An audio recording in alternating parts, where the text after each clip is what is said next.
Uh, Funny story. I found an old junker camera I used at Scan for some video storyboards, and I went, great. I'll use this, record another video. It has a better picture,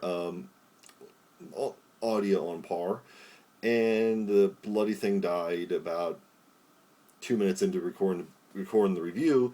So I decided just to record another one on my iPhone. Hopefully, the my camera will get a decent enough charge, can hold a charge, and I'll be able to use that for future videos. I love talking about movies, so I kind of enjoyed doing the last one. It was a little long winded, so hopefully I'll keep it down. So um, another episode of Block versus Mock for the now 50 people who watched my last video of After Earth versus Apocalypse Earth, including, and I really want to thank all of you, and especially director Thunder Levin, who posted on the video, and I mispronounced his name, so I'm sorry, Mr. Levin.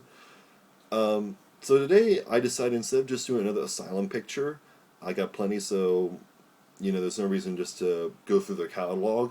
I decided to reach back much further, back before really the home video market became the place to go for mockbusters, where sometimes these movies were actually able to get theatrical releases. So the film I'm going to talk about today is Alien 2 on Earth. This film actually does exist. A lot of my friends, I've said, guys, let's watch Alien 2. They're like, sweet. And I pull this out instead of Aliens, and they're really confused. And other people don't believe me that this film actually exists. It does. Here's the proof. Here's the Blu-ray. It's here. Um, and so I really don't think I really need to talk too much about Alien. Um, it's a classic. It's one of the most influential films made. Period. Whether you talk about science fiction or horror or fantasy, films since 1979 have at least had some minor influence of Alien in them, I think. From production design to characters, Sigourney Weaver is the first real female action heroine. And I really would love, I mean, if anyone knows Sylvester Stallone, tell him Sigourney Weaver needs to be in Expendables 3. She needs to be in Expendables 3, plain and simple. Um, you know, but and so after Alien obviously being so popular, the film was very low budget. It was made for about $8 million, and it was a huge hit. Obviously, there's going to be a lot of other films trying to cash in on that success and get on that gravy train. So you had films like Creature by William Malone. You had Forbidden Planet, Galaxy of Terror. You had even later on, Roger Corman was still riding the Alien gravy train with Terror Beneath. I'm trying to remember. It's the one about the troll creatures, or whatever, that in the New Mexico desert or whatever. You have films like Leviathan, and two of the most interesting were obviously Leviathan and Deep Star Six, both of which I think bear strong resemblance to Alien, but and obviously are mockbusters, but done through major studios, and they copy on the trend. So, but Alien 2 is a little different. It's one of the very first. It came out in 1980, so barely a year after Alien came out. And it's bad. It's really bad. I love bad movies. I admit I'm a bad movie masochist. Some people like Whips and Chains. I like bad movies. That just gets me going. That makes me really happy when I'm watching a good bad movie. Even a bad movie, I get something from it. This film, it commits the greatest. It is an exploitation film, and it commits the greatest sin of an exploitation film by being boring. It's dull. It's mind crushing dull. It took me 2 times to get through, because the first time I fell asleep, and then I sat through the film again, and I barely stayed awake. Um, and that's the biggest crime I think exploitation film can make, is by being boring. Exploitation films should deliver on whatever they're exploiting. There's a lot of sex exploitation movies. They have to deliver on lots of erotica. Horror needs to deliver on scares and blood and gore. Science fiction, laser battles and such. Fantasy delivers on fantasy elements. Exploit what you're exploiting to its fullest extent. This film doesn't do that. Um, the basic story is that a space capsule lands on Earth, and somehow on it is this alien creature that no one notices, one of which winds up on a beach, another flies down and gets inside a cave in American Southwest. I, re- I really can't tell you how this happens. It's really... this film is so boring. It makes no sense. As I said with After Earth and Apocalypse Earth, a film has to make sense of logic in its universe. Set up the rules, set up the idea. There's none of that here. There's no sense of logic. There's no sense of any sense that this makes sense, if that makes sense. Have a drinking game right now of how many times I said sense. But you have a bunch of friends who go spelunking, and they encounter this alien creature, this beast, as it were. And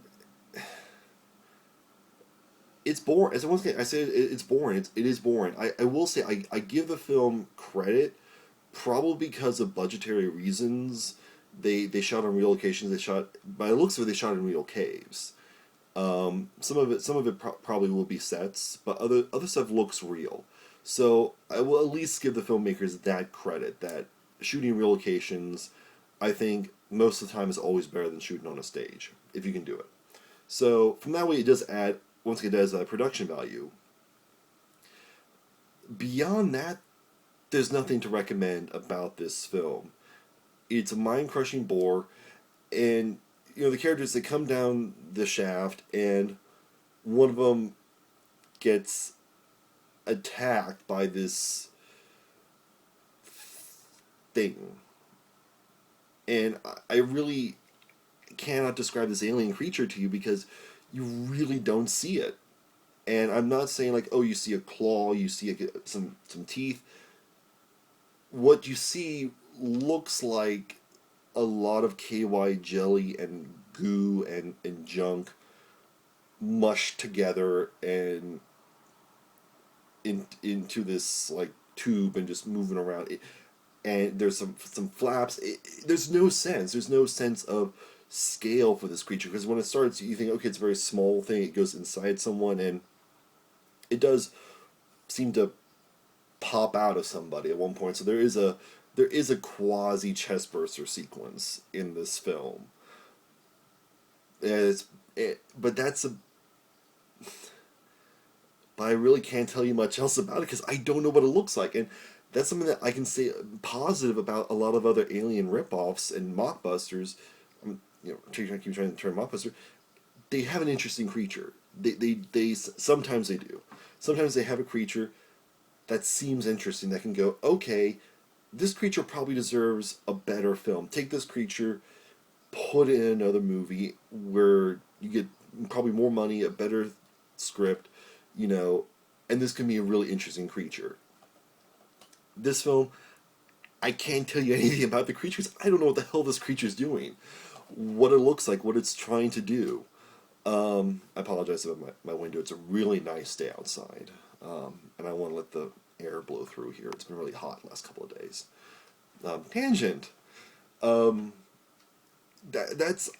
really hate that. I really hate it when you're not giving me the monster that you're promising. If I see a film called Alien 2, I want an alien.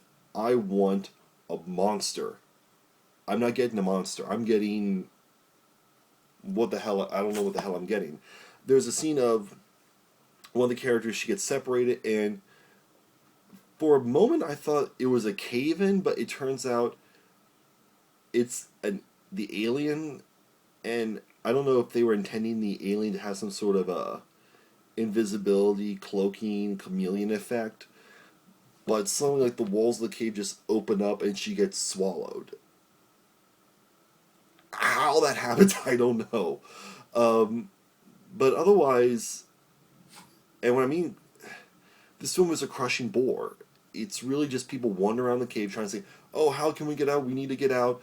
You know, it's the same scenes over and over and over again. Someone gets separated, someone gets killed, and deaths happen off screen. It's boring. It's uninteresting. And when two characters finally do get out, apparently the apocalypse has happened. That's my dog. She wants to. You want to join me? You know, come here. Come here. Yeah. This is my dog. Say hello to the internet. Maybe I'll get some more. Maybe I'll get some more views. Okay. But apparently the apocalypse has happened. Because they're getting out, and it's like the ending of Alone in the Dark, where Christian Slater and Tara Reid are running around, and there's nobody there. The streets are empty, and in this film, obviously, you can see in the very far back, you can see a couple of cars in the background. So this is like shot like on probably like an early Sunday while everyone's sleeping in or at church. And the ending of the film is in a bowling alley, where they somehow get cornered by a creature. Which, once again, here I went, okay, maybe we'll get to see this creature at long last. And all you see is, I'm going to try to imitate it with the camera. All you see is, like, picture the camera is the creature's POV, and these are the teeth. That's pretty much all you get.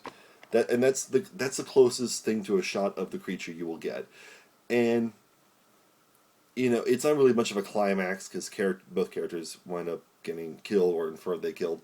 And it could have been a fun ending, because I really haven't seen a film where the climax against the creature takes place in a bowling alley. Admittedly, that could have saved the movie. I'm like, okay, were they saving up for where they have the characters throwing bowling balls and bowling pins, knocking this creature down, gets sucked up into the ball retrieval net, and it gets torn to pieces? No, it doesn't. It doesn't, because I'm pretty sure this film didn't even have a budget for a monster. They probably, whatever tiny effects budget they had, they spent it back in the caves. And they hadn't, and I would also bet that probably, because it came out so soon after Alien, that maybe these folks had not even seen the picture. They just saw the box office returns and went, right, make a film called Alien 2 on Earth and do something with it. So, honestly, I don't know. I really haven't found much information about the production of this movie. But all I can say, it is just offensively bad. It's bad in every stretch of the imagination. It's a poor exploitation film. It's a poor horror film. It's boring. It could have been bonkers, or at least it could have been try some attempt at being scary. There was nothing in this movie. As a compare and contrast, as with After Earth and Apocalypse Earth, beyond the artwork there was and some strenuous ties. This one is really a mockbuster where the title and the fact there's some kind of creature is it. There's no resemblance, and even the text does not even really mimic Alien that much. But yeah, beyond the title, beyond this is the only link to Alien this movie has. Apparently 20th Century Fox did try to sue them over it, but a judge ruled in favor of the Italians and said it was okay because there was some other film or book that had Alien in the title, so it couldn't be trademarked as of that time. So yeah, this is a mockbuster that the original film and this have no resemblance with each other, and I gotta positive yes, but Alien delivered on blood and gore when it needed to, delivered on scares. This film delivers on absolutely nothing. There's nothing in this movie. And a compare and contrast is almost ridiculous because in every category, Alien wins. Alien is the better film. Alien you will get more enjoyment out of. Alien 2, stick with Aliens. This Alien 2, this film fails on every level. of a movie. There's I really can't even defend this as a compare and contrast. While saying, well, the original film did this better, and the mockbuster sort of did its own interesting thing where they were trying to be different, so they did something else, and and which I think with some of the films I think I will review on there, I can point out some things that the mockbuster does do that is maybe a little more interesting than the original film. Alien 2, zero, zip, nada, nothing. There's nothing in this movie. Um, it's one of the worst films I've ever seen. So I really don't want to go on too much more about it. Um, it's a compare and contrast. Which one comes out on top? Alien, plain and simple. Almost every time. There's not enough praise I can give that movie. It's one of my all-time favorite films, made by Ridley Scott, one of my all-time favorite directors. Has Sigourney Weaver and just Tom Skerritt, Harry Dean Stanton, Yaphet Kotto, Veronica Cartwright, John Hurt, Ian Holm, an A-list cast all around. Even back then, when they weren't necessarily a quote-unquote A-list, the acting quality was A-list. Everything about that movie is stellar. Um, and Alien 2 on Earth, unless you really want to screw with your friends, I would say don't watch it. Avoid it. Don't bother with it. Uh, this Blu-ray I have, I mean, it's a good transfer. It looks nice, but side Blu-ray review, really nice transfer. But otherwise, skip it. Don't worry about it. I will get to other Alien mockbusters later on that are much better and I would say are worthwhile you watching. Alien 2 on Earth, you can skip it. If you're curious, you know what, watch it, but expect nothing from this movie. Expect nothing. But yeah, that's it. Second episode, and with a guest star from Little Licorice. So maybe if more people want to see her, Licorice, do you want more people to watch you? Okay, yeah, she's camera shy. But so yeah. Um, so that's the end of episode 2. I do enjoy talking about movies, so I think I might do this, maybe make it once a week thing, twice a week thing when I have off from work. So yeah, feel free to post a comment for the people who saw it. And once again, thank you for the folks who watched the first episode. And hope to see you again sometime. Bye bye.